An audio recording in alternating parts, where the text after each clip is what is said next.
welcome back now for a review of what's making the headlines in the papers this morning. Let's bring in Arise analyst Dr. Constance Ikoko. Thank you. It's good to see you. Good morning. Good to see you too, Frank. A wonderful morning to you. Good morning. Good morning. I could see that you are so excited today. Well, because it's the beginning of the weekend. Well, of course, yes, the beginning of the weekend, but of course for journalists, you know, we never had a weekend actually. Yes, sometimes you have duty can to call at any time. You know? Yes, definitely. And Yolanda, the lady in red. Yes, good morning. Today, last time it was you. Yeah, I know. You're looking forward to having some rest this weekend. I tell you, I'm looking forward to that for sure. Yeah, me too. Okay, reviewing the papers with us today, we have Dr. Austin Maho. He is a lecturer at the International Institute of Journalism in Abuja. Hello there and welcome to the program. We begin with this day. Morning. In this day, we have two stories. Tinubu, it's not easy navigating stormy economic instability, but we're stable now. He calls the opposition a coalition of confusion and tells governors Nigerians are complaining and that the state executives should wet the grass more. The crucial point made by the president about an economy that was seriously underperforming when he assumed office, somewhat stabilized now, according to him. We're not completely out of the woods, but it is a journey as long as we're taking the right decisions.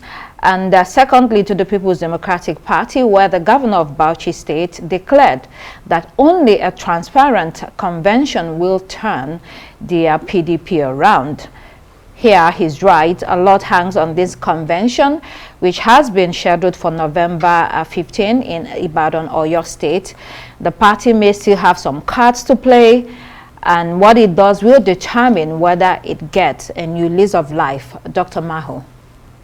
All eyes on the two frontline political parties, which is the APC and the PDP. APC yesterday, at least, they were able to have a consensus candidate as their national chairman. His name is a mouthful.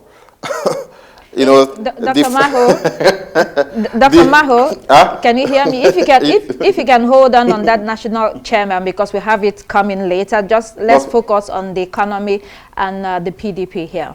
All right, yeah, fine. The PDP need to put his house in order. If the APC is charging right ahead and we have the PDP not being able to put his house in order, it doesn't augur well for the state of our political development. We need an effective political opposition in these trying times of our national life. And of course, with the ADC now playing the role of opposition, whereas the main opposition party, a party that has been in power for about 16 years, not being able to put his house in order to play effective opposition, doesn't augur well for our polity. So the PDP have had internal crisis, obviously, but we do believe, for the sake of Nigerians, for the sake of, you know, our democracy, the PDP should be able to navigate this crisis and this frequent postponement of activities within the party, because the National Executive Convention of the party was supposed to hold this month. Now they've moved it again to August. It means that there are problems within the party that has not been taken care of. There are interests within the party that, you know, have not reconciled within the internal framework and dynamics of the party. What we want to see going into 2027 is effective opposition. And the PDP should be leading the charge, should be leading by example, should be able to put his house in order to give Nigerians what they need as an alternative political party to the ruling party. All right, then we have to move on to the APC because there's news as well. The Daily Times, here a lead story, Professor Yuwata emerges new APC chairman, pledges unity party and to rebuild the party. The Minister of Humanitarian Affairs and Poverty Alleviation will now have to steer the ruling All Progressives Congress in the direction it wants to go. of course, in consultation with the president, as it seems Asiwaju Bola Tinubu has a firm grip on the party. If you listen to his acceptance speech yesterday, it was super short, straight to the point. He seems level-headed and has been around political circles for some time. He was resident electoral commissioner. He was the party's 2023 governorship flag bearer in Plateau State. Dr. Maho, how do you see this emergence and what it portends for the party and Nigerians by extension? Plus, this might mean that the VP peak may go to either the northwest or the northeast. Well, for APC and for party stability, you say it's a good move. Certainly it is. It's good for APC. APC must be seen to be leading this charge as far as the ruling party is concerned in bringing about, some level of political parties stability within the party. But beyond that, when you look at the new APC national chairman, the conclusion you reach is that, look, this man is not a typical politician. He's not in the mold of previous occupant of that office. If you go down the line, you've had a Ganduje, a former governor. You've had an Oshomole, a former governor. You've had an Odige Oyegu, a former governor. And of course, you've had a BC Akande.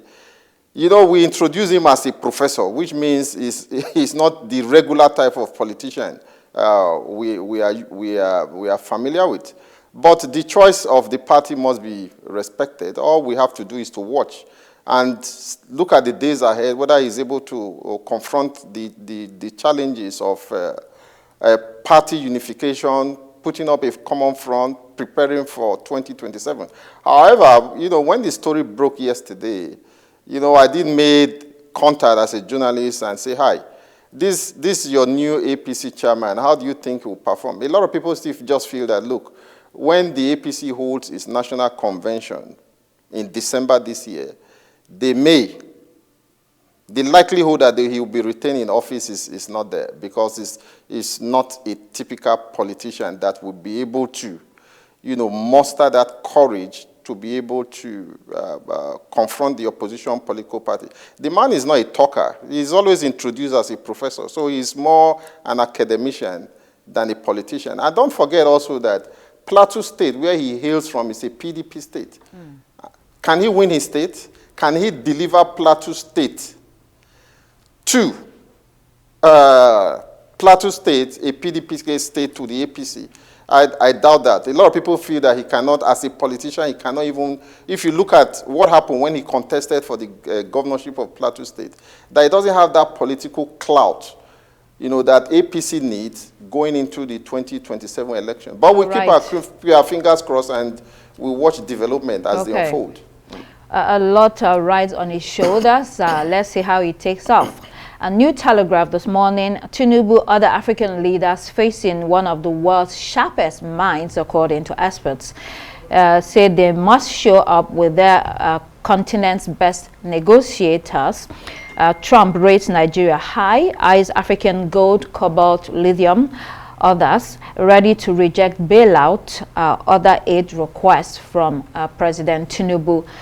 Sources revealed that the President Trump of America is not ready to entertain aid and other freebies because of his belief that African countries must stand tall to solve Africa's economic challenges. It's been said that Trump's policies towards Africa this time around is an opportunity for the continent to sort of tighten its belt and do the right thing. For instance, reject foreign dependency, dependency on aid, try to renegotiate unfair trade deals, try as much as possible to protect its local industries in the agri sector, minerals, and other sectors as well as dismantling the imperialist global agenda that holds it down. So all of this requires serious-minded leaders. I don't know if we have that, including in Nigeria. Frank, do you want to come in here? Well, absolutely. I think we have what it takes. I mean, if you look at the population in terms of number, we have the market. Yes, I know the president, and since he assumed office, he's been going about what they called on an investment roadshow, sometime tour, across Europe, from India to the Arab world. I mean, in a quest to just raise fund and attract investment, but that's okay. But while he's doing that, I think it's also important to have it at the back of your mind, not to go to the table begging. I mean, because if you look at Nigeria, we have all it takes. Is it a market? We have all it takes. Is it human capital, resource capital? We have all it takes. So when the president is visiting some of this country, I think we need to be able to come to the table decisively, knowing what we want, put our feet on the table, negotiate well. This is what we want. I think we shouldn't just go to the table begging, just because we want some foreign aids from abroad and all of that. That's what I want to say about that. That meeting, people have been talking about that meeting that hasn't happened yet between Nigerian president and President Donald Trump. So we'll see. Moving on quickly to Vanguard newspaper. Court orders police to pay NSAS protesters 10 million naira over rights violation. The judge in Lagos held that the protesters were unjustly harassed and their constitutional rights were infringed upon, and that while police has the powers to maintain order, such authority must be exercised within the confines of democracy and the rule of law. The money is supposed to be paid to the applicants in this case. Yolanda, when you look at, if you remember the protest, it was just harmless protesters trying to get a better deal from Nigeria, but were dealt a terrible hand by law enforcement. In fact, some of the protesters died. And so the NSAS protest is a classic case of the Nigerian state crushing and dehumanizing the same people it's meant to protect. And some people say this 10 million naira is too little. Yes. And I think, another point that I wanted to bring up is actually a question, Dr. Constance. With this report about the 10 million naira being, awarded to these victims, is it as a collective of 10 million naira, or is this what they're receiving for each of them? This is the part that's not clear for me. So in that story, it just says 10 million naira. It doesn't specify whether it's individual, but I think it might be all of them. It doesn't specify. If it's for all of them, then I don't think that does enough justice. People died, people lost their lives, so much happened. That NSAS protest really shook the nation, and it was the conversation for such a long time after that. I think through that protest, a lot of resentment just grew within people, especially the newer generation, like the Gen Zs, because online was such a buzz and everybody was very upset. As I said before, as you said, people lost lives, and I think that, even though justice seems to be served, it should be done equally and in a way that is deserving of what has been lost. All right, the Guardian newspaper, a health story from the Guardian, as we usually get from time to time, very different from politics. How unchecked dietary supplements turn toxic, lure many to early grave. It says that most of these supplements are quick fixes taken without medical advice. Some of them are increasingly linked to organ damage and in some cases death.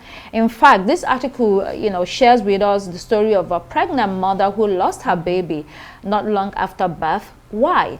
Investigations showed a congenital heart defect due to excessive intake of vitamin A, which was not prescribed. These were supplements sent from her sister living in the UK upon recommendation of friends. So this obviously is enough warning for people who seek who take these pills without medical advice. And in the interest of time, let's just move on to Daily Independent so that we can discuss others. So Daily Independent, persistent slowdown in oil sector threatens the 2025 budget execution. The Nigerian Economic Group, a leading think tank, has warned that urgent steps have to be taken to address persistent underperformance of the oil and gas sector.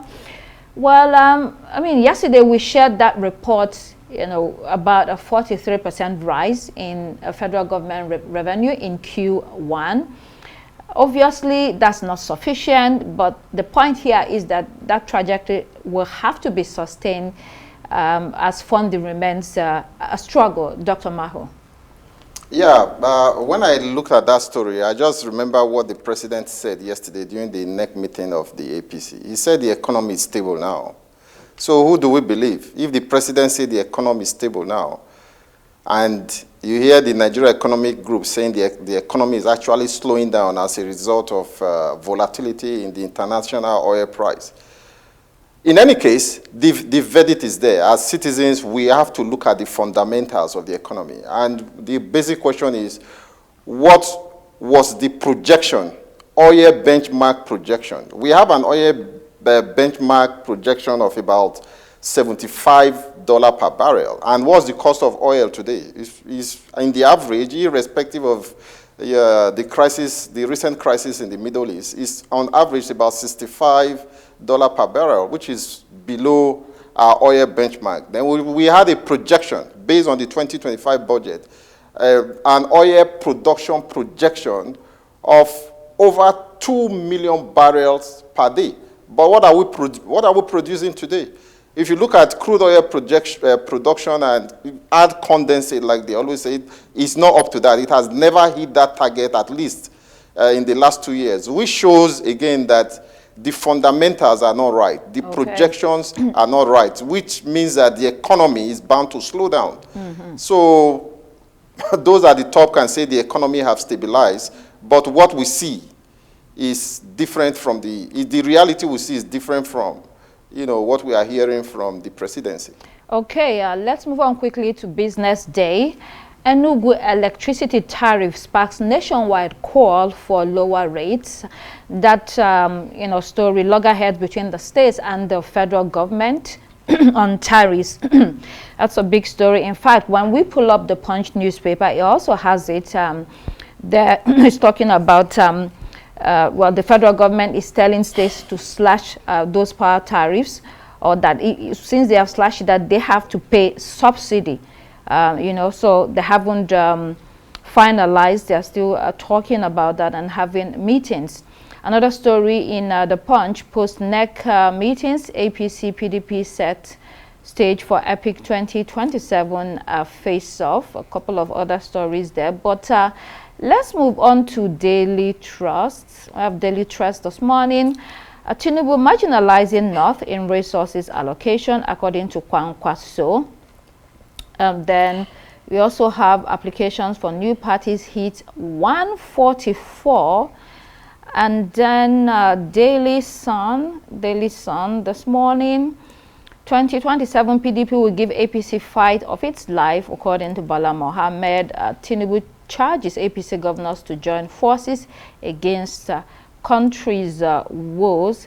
Finally, locally, I think we have Leadership newspaper. If we can pull that up, it talks about the APC chairman emerging. There's also the story on Bala Mohammed will give APC a big fight in 2027.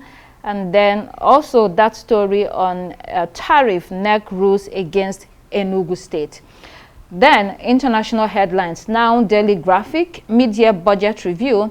Government ditches foreign currency, said it takes over in contracts. President of Ghana, John Mahama, has instructed that no government contract should be awarded in foreign currency, irrespective of the source of funding.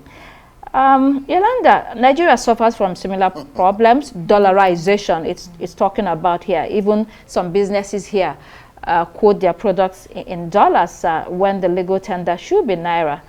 Ghana is taking a step forward in this.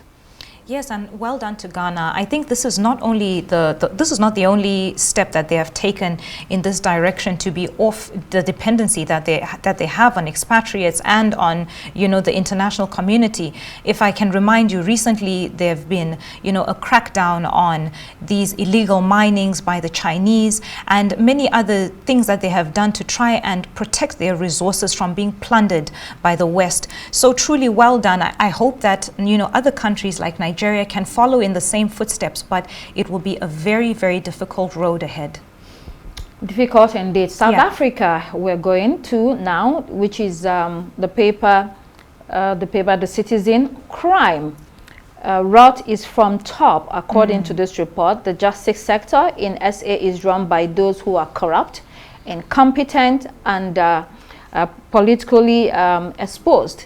South Africa is known as a gangster's paradise because the law enforcement and criminal justice systems are in a mess, concludes this article. Yolanda, again, in a very damning verdict.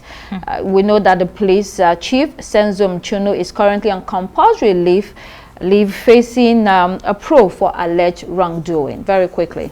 Yes, just very quickly, I think there's not a lot to say to this because we also spoke about some of this yesterday with the Fala story that happened in 2020 with Cyril Ramaphosa. So with this crime from the rot is from the top is quite a sad headline because it's just so brazen. There's no sugarcoating it with what has just happened with the Senzo, is that his name? Senzo Mchunu? Senzo Mchunu, yes. Yes, being suspended. It's very sad to see that South Africa is actually in a state where it's struggling openly with its government.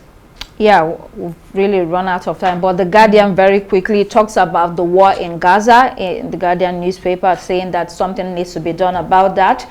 And also the Times newspaper, France vows to recognize the state of Palestine because of what is currently going on in Gaza. And if you can quickly go to Daily Star, the famed wrestler Hulk Hogan passes away. And finally, if we can pull up Financial Times, Tesla shares tumble after Musk warns Trump's anti-EV agenda will hit profit. Okay, we'll have to wrap it up there. Dr. Austin Maho, who is a lecturer at the International Institute of Journalism in Abuja. Thanks for coming. Oh, thank you, Dr. Constance. It's nice having you again. And that's all we have time for here on Daybreak Africa. I am Frank Omalape, and it's goodbye from me. There's never enough time to go through all those wonderful headlines, but thank you, Dr. Constance. I'm Yolanda Robert. Please do keep it here on Arise News. The morning show is next. Goodbye.